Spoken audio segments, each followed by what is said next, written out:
Je le savais qu'il fallait pas faire de suite au film Joker. J'ai été voir Joker Folie à deux. Alors, je suis obligé de vous le dire, cette suite, elle est vraiment extrêmement décevante.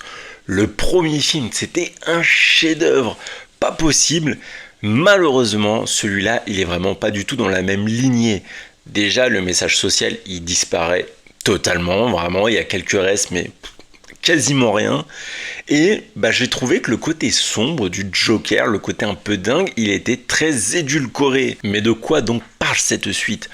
En fait, on se retrouve après le premier Joker, et cette fois, le Joker va être jugé pour les actes qu'il a fait, pour les meurtres qu'on a vus dans le premier volet.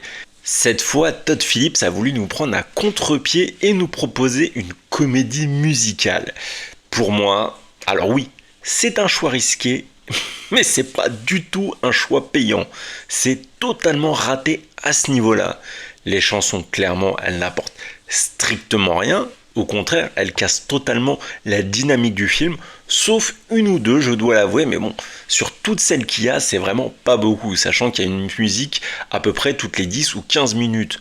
En plus de ça, Joaquin Phoenix, il chante mais vraiment mal. Il chante faux, il n'y a pas d'autre mot, il chante faux. Et en plus de ça, il semble pas tellement impliqué dans son personnage, en tout cas, son jeu est beaucoup moins impressionnant comparé au Joker numéro 1. Bon, vous allez me dire, il y a Lady Gaga. Alors certes, niveau chant, ça rattrape le tout. Mais malheureusement, c'est son personnage qui est décevant. Elle ne sert que de faire valoir au Joker. On attendait beaucoup plus, c'est une excellente actrice, Harley Quinn. C'est un personnage mythique de DC. Il fallait faire mieux avec, vraiment.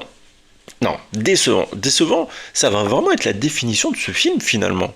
Bon, il faut quand même sortir des points positifs. L'aspect photographique, magnifique là vraiment, honnêtement, la manière de prendre des cadres. On sent qu'il y a une vraie évolution par rapport au premier d'un point de vue technique. Il y a vraiment un message qui est porté à travers les scènes.